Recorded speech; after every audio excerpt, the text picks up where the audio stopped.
ओम शांति। 7 फरवरी 2023 के ईश्वरीय महावाक्य। पहले सुनते हैं मुरली के मुख्य पॉइंट्स। बाबा ने कहा, मैं निराकार संगम पर आकर साकार ब्रह्मा द्वारा तुम ब्राह्मणों को रचता हूँ और कल्प पहले मुआफिक देही अभिमानी बनने की शिक्षा देता हूँ। यह निराकार बाप तुमको निराकारी मत दे रहे हैं, लेकिन बच्चे बाप को भूल जाते हैं क्योंकि इन आँखों से दिखाई नहीं देते। फिर बाबा ने कहा, सर्विस को बढ़ाने के लिए तुमको 20 नाखूनों का जोर लगाना चाहिए। बहुत अच्छा बच्चा वह है जो ये सिद्ध करके बताए कि गीता का भगवान साकार श्री कृष्ण नहीं बल्कि निराकार शिव परमात्मा है। खुद श्री कृष्ण भी यह गीता ज्ञान सुनकर व श्रेष्ठ पुरुषार्थ कर स्वर्ग की प्रालब्ध पाते हैं। गीता को डिफेम करने से ही भारत कंगाल कोड़ी तुल्य बना है। बबुलनाथ एक बाप ही है जो बबुल के कांटों को फूल बनाते हैं, लेकिन जब बाप पर बलि चढ़ते हैं तभी बाप उनको फूल बनाते हैं। नर से नारायण बाबा ही बना सकते हैं, श्री कृष्ण नहीं। बाप तो सबको पुरानी दुनिया से लिबरेट करने आए हैं, क्योंकि यहाँ दुख बहुत है, सब त्राही त्राही कर रहे हैं। लास्ट में बाबा ने कहा, कभी भी ध्यान आदि में जाने की आश नहीं रखनी। बाप को ध्यानी से ज्ञानी तु आत्मा ज़्यादा प्रिय हैं। अभी बाप ने सम्मुख आकर तुमको जन्म दिया है, अर्थात अपना बनाया है। ऐसे बाप को कितना लव से याद करना चाहिए। अब सुनते हैं महावाक्यों को विस्तार से। बाबा ने कहा, मीठे बच्चे, इस समय तुम्हें निराकारी मत मिल रही है। गीता शास्त्र निराकारी मत का शास्त्र है, साकारी मत का नहीं। यह बात सिद्ध करो। प्रश्न, कौन सी गुह्य बात बड़ी युक्ति से फर्स्ट क्लास बच्चे ही समझा सकते हैं? उत्तर, यह ब्रह्मा ही श्री कृष्ण बनते हैं। ब्रह्मा को प्रजापिता कहेंगे, श्री कृष्ण को नहीं। निराकार भगवान ने ब्रह्मा मुख से ब्राह्मण रचे हैं। श्री कृष्ण तो छोटा बच्चा है। गीता का भगवान निराकार परमात्मा है। श्री कृष्ण की आत्मा ने पुरुषार्थ करके यह प्रालब्ध पाई। यह बहुत गुह्य बात है जो फर्स्ट क्लास बच्चे ही युक्ति से समझा सकते हैं। 20 नाखून का जोर देकर यह बात सिद्ध करो, तब सर्विस की सफलता होगी। गीत, कौन आया मेरे मन के द्वारे। ओम शांति। बच्चों ने सुना, यह आँख नहीं जान सकती है। किसको? भगवान को। यह आँखें श्री कृष्ण को तो जान सकती हैं, बाकी भगवान को नहीं जान सकती। आत्मा ही परमात्मा को जान सकती है। आत्मा मानती है कि हमारा परमपिता परमात्मा निराकार है। निराकार होने के कारण, इन आँखों से न देखने के कारण इतनी याद नहीं ठहरती। यह निराकार बाप निराकारी बच्चों को कहते हैं, तुमको निराकारी मत मिलती है। गीता शास्त्र है ही निराकारी मत का, साकारी मत का नहीं है। गीता धर्म शास्त्र है ना।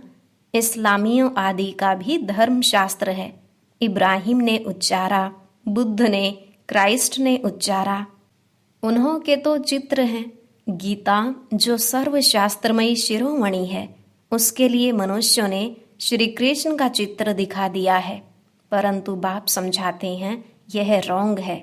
गीता मैंने उच्चारी, मैंने राजयोग सिखलाया और स्वर्ग की स्थापना की है।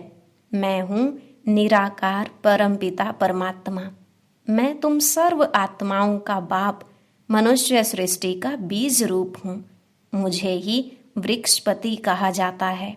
श्री कृष्ण को वृक्षपति नहीं कहेंगे।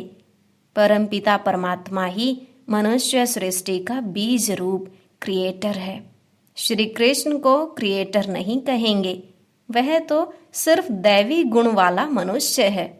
भगवान है एक। श्री कृष्ण को कोई सभी का परमात्मा नहीं कह सकते। बाप कहते हैं, मैं 5000 वर्ष के बाद कल्प के संगम पर आता हूँ। मैं सारे सृष्टि का बाप हूँ। मुझे ही गॉड फादर कहते हैं। श्री कृष्ण का नाम देने से परमपिता परमात्मा को जान नहीं सकते। यह बड़ी भारी भूल कर दी है। गीता द्वारा आदि सनातन देवी देवता धर्म मैंने ही स्थापन किया है। मुझे शिव व रुद्र भगवान कहा जाता है और कोई भी सूक्ष्म देवता को व मनुष्य को भगवान नहीं कहा जाता। लक्ष्मी नारायण आदि कोई को भी परमात्मा नहीं कहा जाता है। कहा जाता है परमात्मा एक है। भगवानुवाच भी है तो जरूर भगवान आया होगा और आकर के राजयोग सिखाया है। बाप कहते हैं, कल्प पहले भी मैंने तुम बच्चों को कहा था। श्री कृष्ण कभी भी बच्चे बच्चे नहीं कह सकते। परमपिता परमात्मा ही सबको बच्चे कहते हैं। कल्प पहले भी मैंने तुम बच्चों को कहा था कि देही अभिमानी बनो, मुझ निराकार को अपना बाप भगवान समझो। साकारी बाप प्रजापिता ब्रह्मा ठहरा, क्योंकि ब्रह्मा द्वारा ही भगवान ने ब्राह्मण ब्राह्मणियां रचे हैं। श्री कृष्ण प्रजापिता नहीं है। भगवान कहते हैं, मैं ब्रह्मा मुख द्वारा ब्राह्मण ब्राह्मणियां रचता हूँ। यह ब्रह्मा ही श्री कृष्ण बनता है। यह कितनी गुह्य बात है। यह समझाने में बड़ी युक्ति चाहिए। फर्स्ट क्लास बच्चियां ही समझा सकेंगी।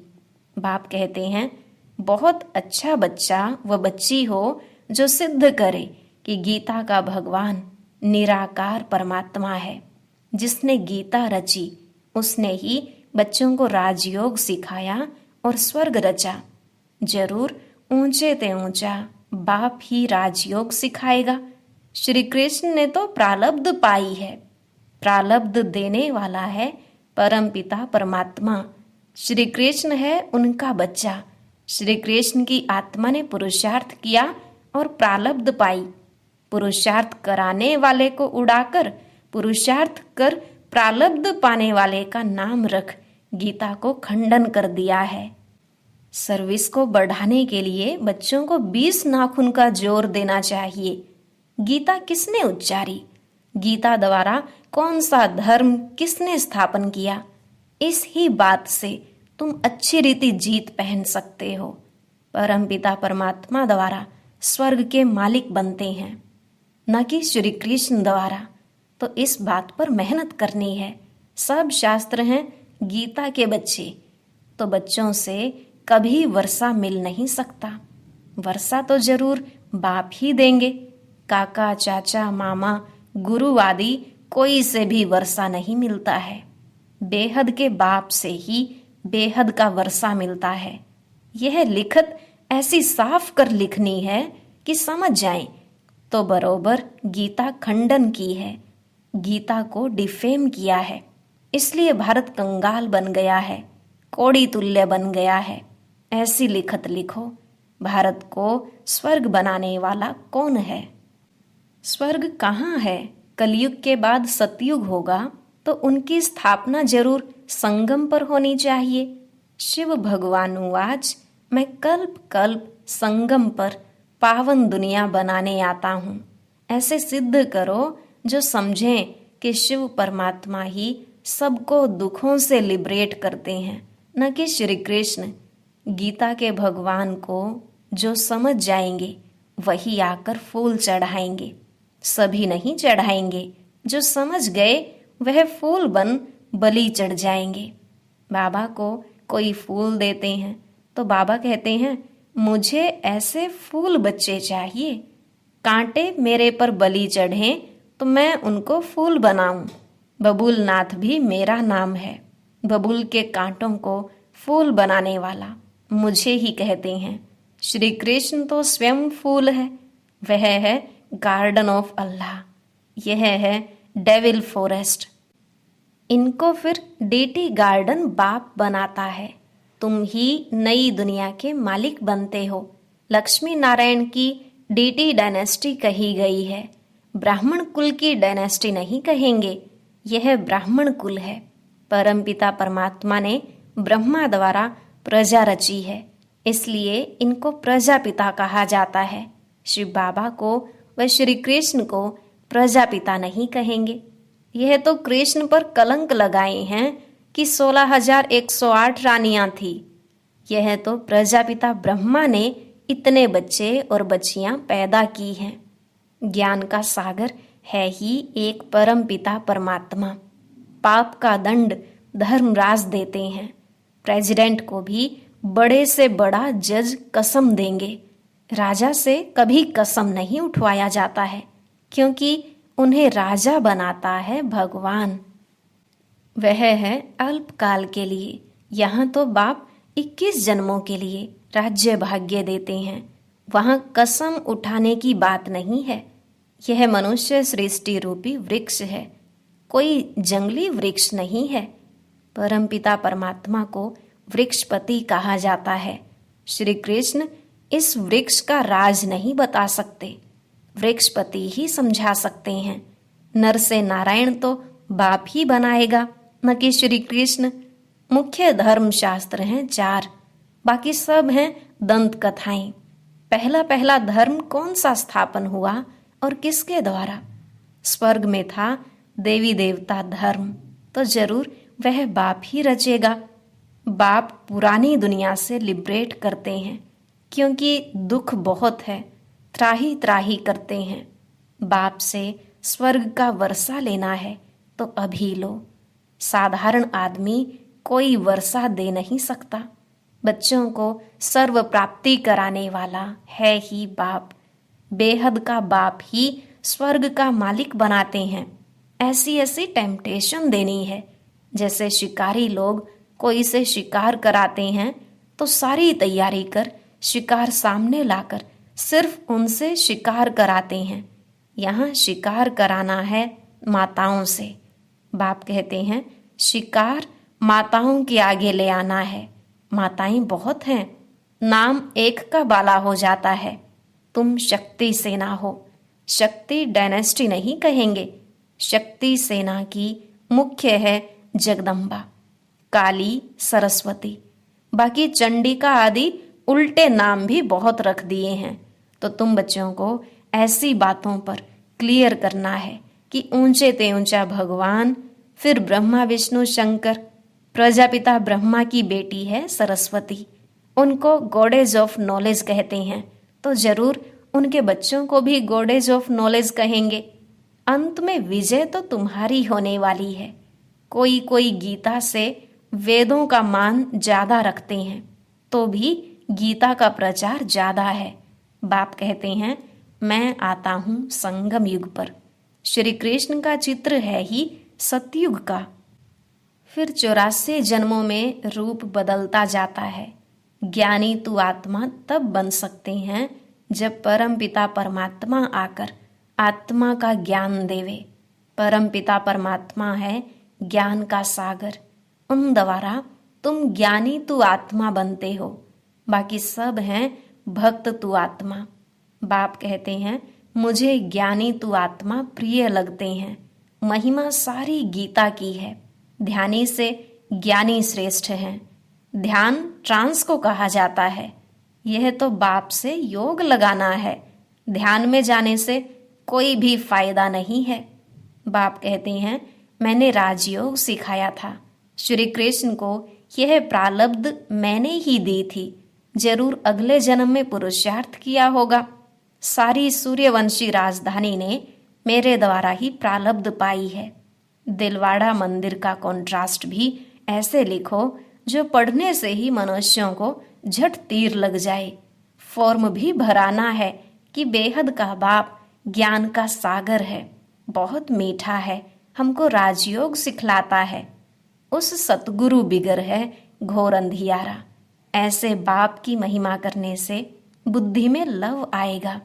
बाप सम्मुख आकर जन्म दे तब तो लव होगा ना। तुमको जन्म दिया है तब तो लव हुआ है। बाप कहने से ही स्वर्ग याद आता है। बाबा स्वर्ग की स्थापना करते हैं, हम उनसे वर्षा ले रहे हैं। विश्वास करो या ना करो, बेहद का बाप तो सभी का बाप है, उनसे जरूर स्वर्ग का वर्षा मिलेगा।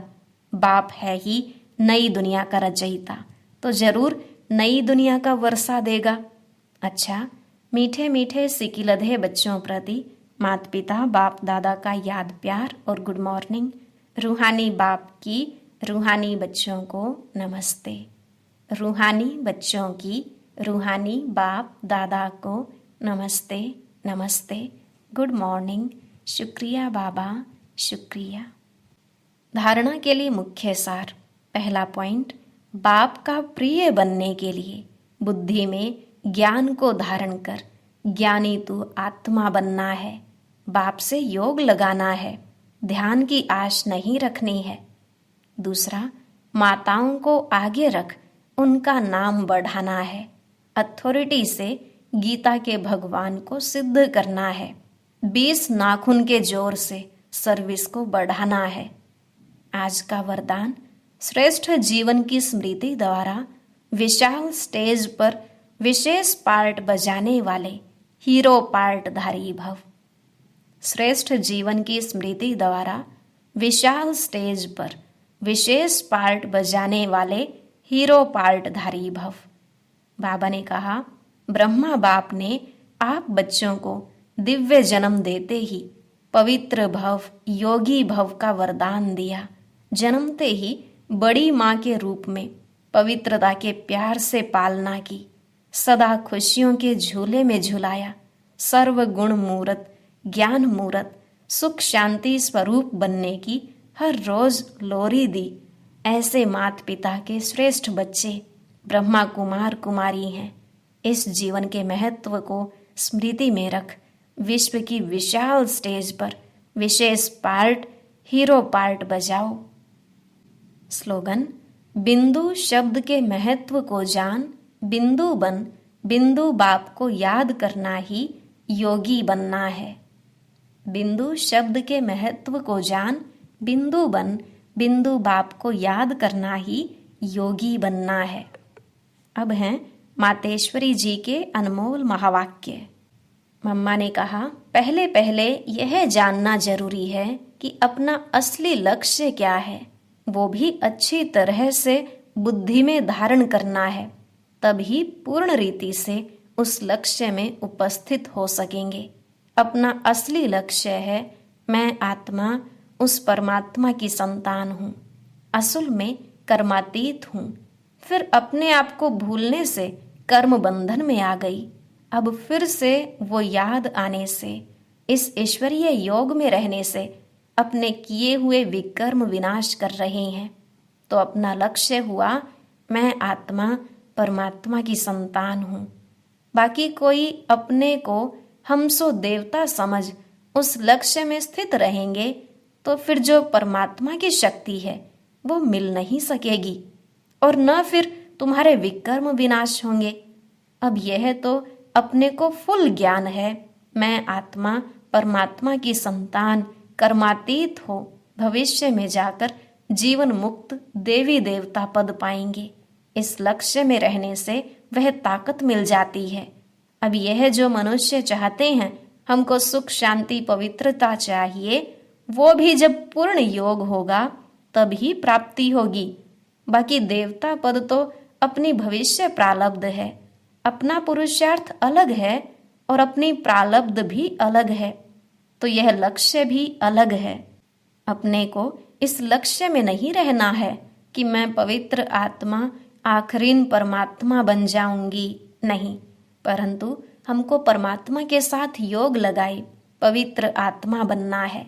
बाकी आत्मा को कोई परमात्मा नहीं बनना है। दूसरी बात, इस अविनाशी ईश्वरीय ज्ञान पर अनेक नाम धरे गए हैं। कोई इस ज्ञान को अमृत भी कहते हैं, कोई ज्ञान को अंजन भी कहते हैं।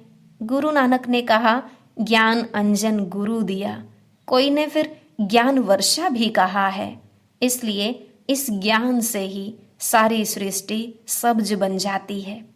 जो भी तमोप्रधान मनुष्य हैं वो सतोगुणी मनुष्य बन जाते हैं और ज्ञान अंजन से अंधियारा मिट जाता है। इस ही ज्ञान को फिर अमृत भी कहते हैं। जिससे जो मनुष्य 5 विकारों की अग्नि में जल रहे हैं उससे ठंडे हो जाते हैं। देखो, गीता में परमात्मा साफ कहता है, कामेशु क्रोधेशु, उसमें भी पहला मुख्य है काम, जो ही 5 विकारों में मुख्य बीज है। बीज होने से फिर क्रोध, लोभ, मोह, अहंकार आदि झाड़ पैदा होता है। उससे मनुष्यों की बुद्धि भ्रष्ट हो जाती है। अब उस ही बुद्धि में ज्ञान की धारणा होती है। जब ज्ञान की धारणा पूर्ण बुद्धि में हो जाती है तभी विकारों का बीज खत्म हो जाता है। बाकी सन्यासी तो समझते हैं विकारों को वश करना बड़ी कठिन बात है। अब यह ज्ञान तो सन्यासियों में है ही नहीं, तो ऐसी शिक्षा देवे कैसे? सिर्फ ऐसे ही कहते हैं कि मर्यादा में रहो, परंतु असल मर्यादा कौन सी है? वो मर्यादा तो आजकल टूट गई है। कहाँ वो सतयुगी त्रेतायुगी देवी देवताओं की मर्यादा, जो ग्रस्त व्यवहार में रहकर कैसे निर्विकारी प्रवृत्ति में रहते थे। अब वो सच्ची मर्यादा कहाँ है? आजकल तो उल्टी विकारी मर्यादा पालन कर रहे हैं। एक दो को ऐसे ही सिखलाते हैं कि मर्यादा में चलो। मनुष्य का पहला क्या फर्ज है वो तो कोई नहीं जानता। बस इतना ही प्रचार करते हैं कि मर्यादा में रहो, मगर इतना भी नहीं जानते कि मनुष्य की पहली मर्यादा कौन सी है। मनुष्य की पहली मर्यादा है निर्विकारी बनना। अगर कोई से ऐसा पूछा जाए, तुम इस मर्यादा में रहते हो, तो कह देते हैं आजकल इस कलयुगी सृष्टि में निर्विकारी होने की हिम्मत नहीं है। अब मुख से कहना कि मर्यादा में रहो, निर्विकारी बनो, इससे तो कोई निर्विकारी बन नहीं सकता। निर्विकारी बनने के लिए पहले इस ज्ञान तलवार से इन 5 विकारों के बीज को खत्म करना, तब ही विकर्म भस्म हो सकेगा।